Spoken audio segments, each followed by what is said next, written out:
It's about 8:10 this morning. I'm about an hour into my journey. It's about 39 degrees outside, a little chilly. It's been getting colder, especially this weekend. The snow level is supposed to drop about to 4,000 feet, which is going to be about where we're camping. We're headed out to an area called the Big Lava Bed, which is a really cool geology. It's a cinder cone in a valley, and this big pumice flow all captured inside this valley. We've been scouting it out for the last few weeks, and we have a few potential camp spots we're going to check out, and hopefully we find something good and get some good footage, some good pictures, and yeah, here they are. So we made it to our spot. Looking pretty good so far. The view is quite nice. Hopefully this isn't too exposed for sleeping tonight, but you know,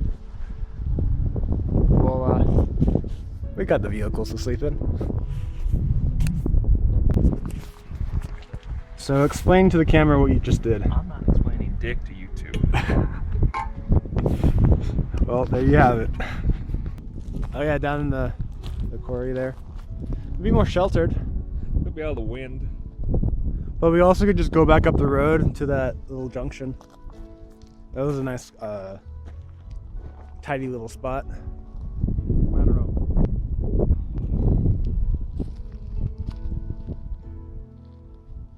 Is it snowing over there? Is that? That's what I was. It's snowing. That's what I was saying. It's snowing over there. I mean, it's at least 36 degrees. So we're at 34,000 feet, 3,400 feet, not 1,000. Alrighty, so about 39 degrees. Temperature's going up and down. No big deal. But we decided to collect some more firewood because you know you can only bring so much firewood out here.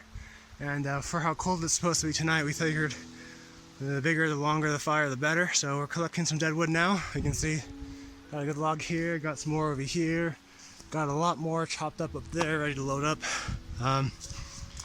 The storm is just getting in, so we're expecting it to snow. It's had a little icy kind of rain. That's on and off, kind of in the wind. Definitely snowing on the other side of the valley. Saw that coming in. Really cool to watch. But yeah, we're just out here collecting more firewood. Gonna load it up on top of the Jeep here. And if the wind keeps up, we'll probably move camp into this little junction here because there's virtually no wind. We're protected by all the trees, so it's a much more friendly area to start a fire in the first place, because over on the ridge, while it's a great view, the wind is going to make it very difficult to build a fire and keep it up, keep it hot. And that's kind of what we want, is a lifelong hot fire. So yeah, it's with the lack of wind and exercising to chop the wood, it's actually starting to take off some layers. The wind on the ridge is quite a bit stronger now, so we're going to actually move in, kind of like I was thinking. But take a look at how ridiculous my roof rack looks like now. Good enough for you? Sure. Progress on the fire. This is a new spot. But no, I think this is a better place to camp. More sheltered.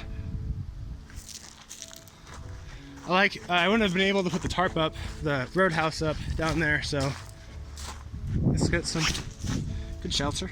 Still sitting at 39 degrees. It's just kind of hanging in there, getting wetter and wetter. So I got my tarp up and working on the fire. Just got the fire pit made, got some good wood, probably collect some more. Glenn has retreated into his truck. He's got a little couch bed set up there. Chilly, wet, and cold, so fire's gonna be nice. And hopefully it turns to snow, probably once the sun goes down, but hoping for snow, you know. It's starting to get cold enough that you can see the moisture in the air as my breath condenses. But got the fire going, sorted all my wood. Probably gonna go collect some more in just a second, but I got this fallen tree over here that probably just feeds slowly into the fire as it gets colder tonight. Probably gonna have the fire going for most of it, just for a little bit of warmth.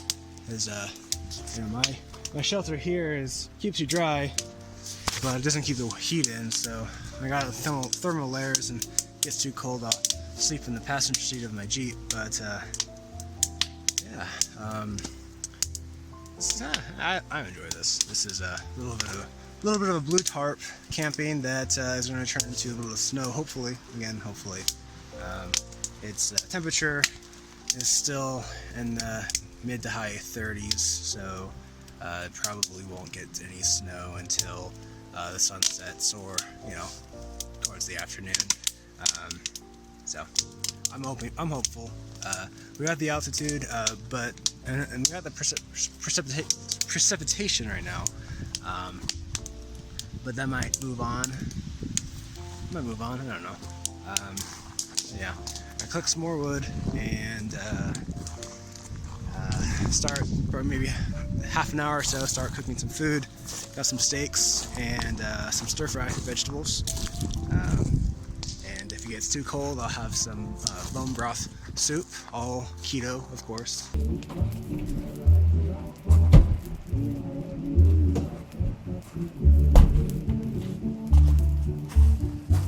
Steaks are going, but we might have put the campfire a little too close, and it's all venting the smoke directly into the cooking area. It's not great. Also got some veggies going, but hey, I think it's fun. Good morning. It is 7:53. It's 34 degrees out, just perfect. And as you can see, waking up this morning, we've got some snow. Looks like I'll have to fix up my camp a little bit. As far as an hour ago, we had no snow. It was all freezing rain, which has kind of weighted down my camp quite a bit, as you can see here. It's all sunken down from the weight of the ice. I've already gotten some of it off, but all of my paracords here, all my guy lines, they're all frozen. My little clasps here are frozen shut. I can't readjust them. I don't know if I'm going to try a fire or not. Just, it's gonna be a lot of work.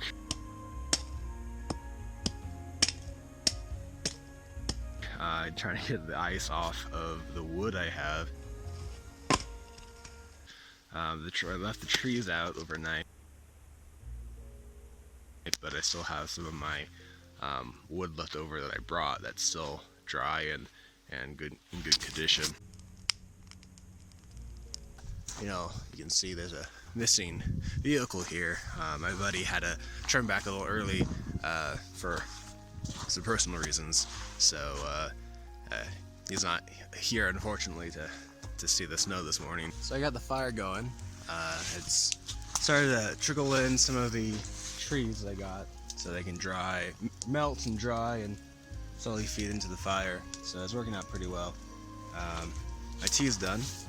It's from Yukon Brothers down in Florida, Native American tea from the Yukon holly leaf.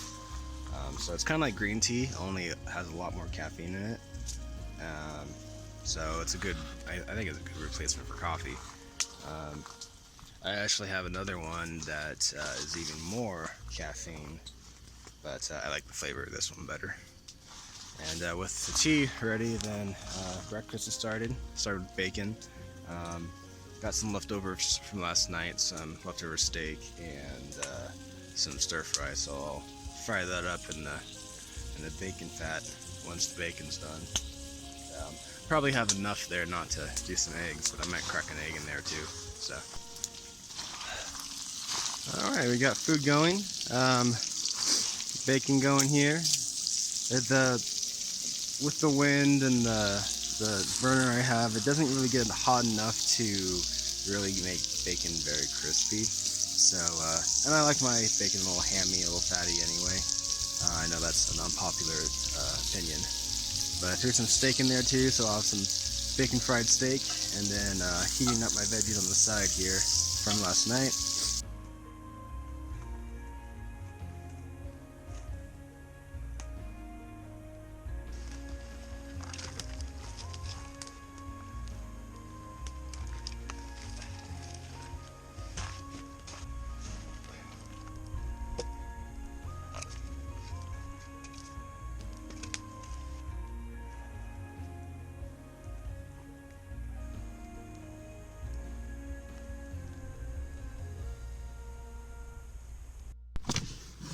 All right, so my camp is about packed up, and this is a pretty good lesson here. So go to turn on the defroster to get some of this ice off my car, and it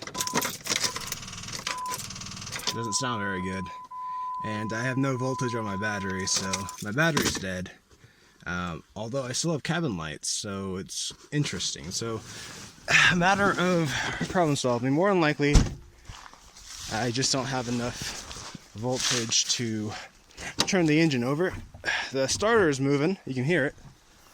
But yeah, it's a good lesson here to bring a battery to jumpstart yourself, especially when you're alone out in the wilderness. Got my battery set up here. So let it sit for a little while. It's actually really good at jump starting a vehicle, so if it is a low voltage issue, it should, in a matter of minutes, fix that. Otherwise, I mean, it's not so cold enough that I need a block heater to keep the engine warm. Let's give this a shot. There we go. See, just low voltage, not a big deal. I was camping in my car all night, so while I didn't have any lights on the entirety of it, I did have, say, my phone charging, I had a few cameras charging, and I don't have a dual battery system yet to keep the starter battery from going dead. You always want to be self-sufficient.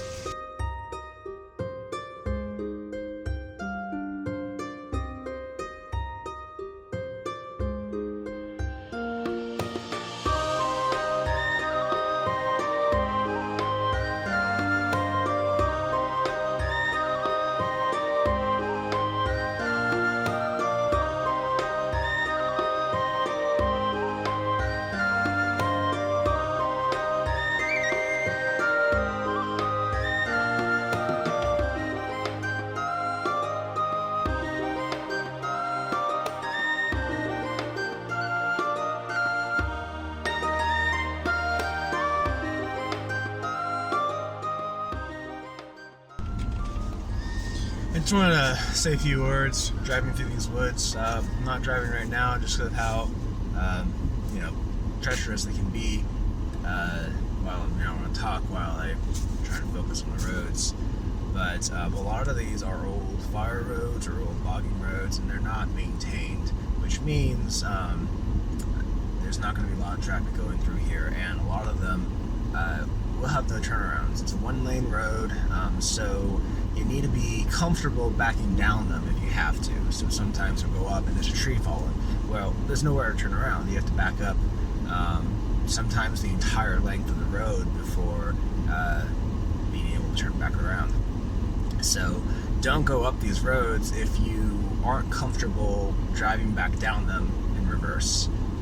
So that's the first thing. The second thing is some of them are fine and you'll have plenty of room on either side of the road to turn around, but a lot of them, especially as you go up in elevation as I have been today, will have a cliff face on either side. So backing down them can be very nerve-wracking because if you steer it a little wrong, you're going to put a tire over the cliffside. So something you need to be careful of and be ready to address if and when it happens. So having recovery gear, having traction boards, having a winch or a high lift or walk along to hook your car back onto the road. So being self-sufficient, being confident in your driving and abilities, especially in reverse. But then if something were to go wrong, if you were to get stuck, have the appropriate recovery devices to then recover your own vehicle.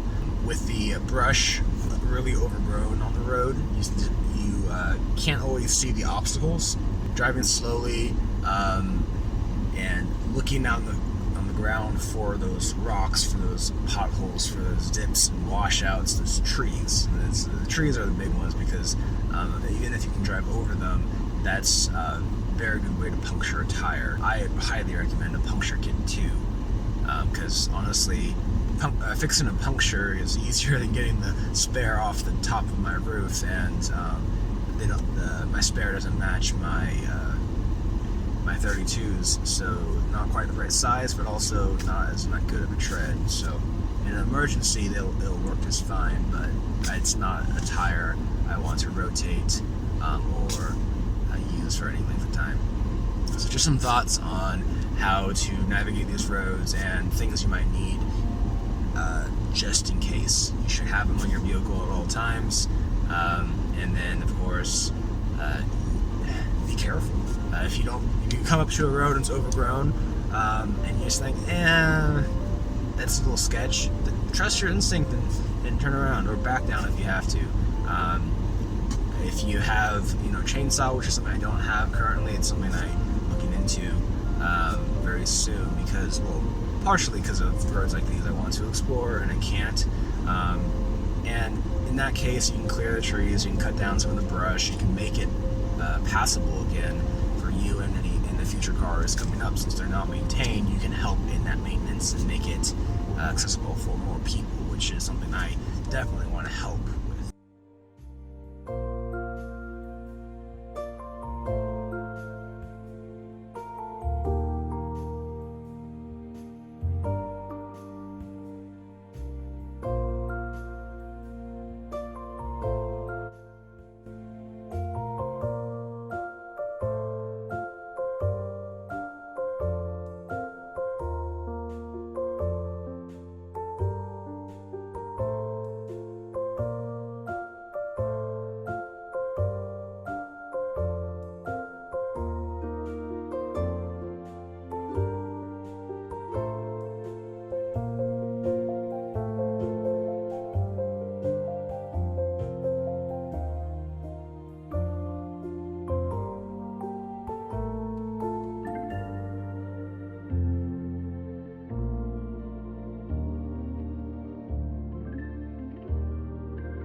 Alrighty, that road started to get a little sketch. Overgrown, articulation, and the snow a little deeper and deeper. And my GPS said that the road ended like a mile back, so I didn't quite know where this was going. So I was a little hesitant looking for a place to turn around, but got into this dead end here. But I'm well worth it because of the view. Look at that. Yeah.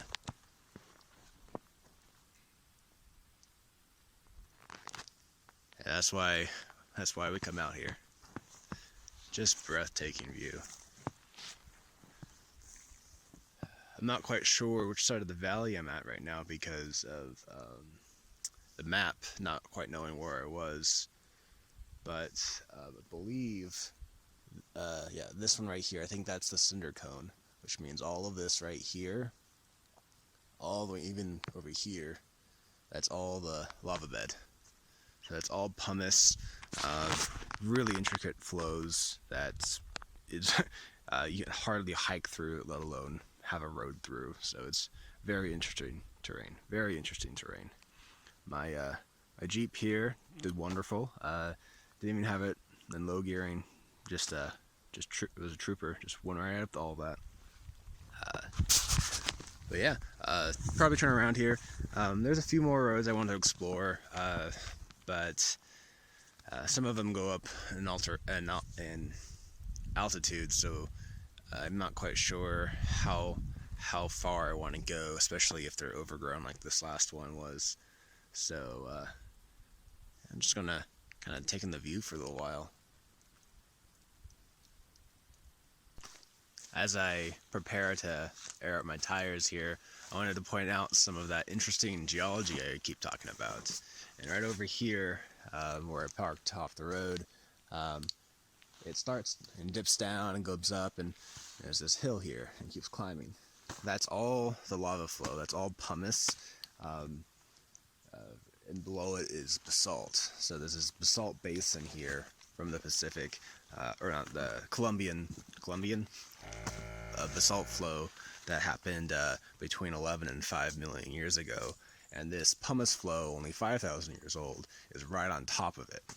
So we have this really interesting set of geology, and every once in a while you'll see basalt columns coming out of the pumice, and then just the pumice that almost looks like a wave, like fluid, over this whole valley, with these trees just trying to survive on top of this really inhospitable terrain. So it's very cool, very interesting, and I want to explore it in future videos. So stay tuned, like and subscribe to this channel, and thanks for watching.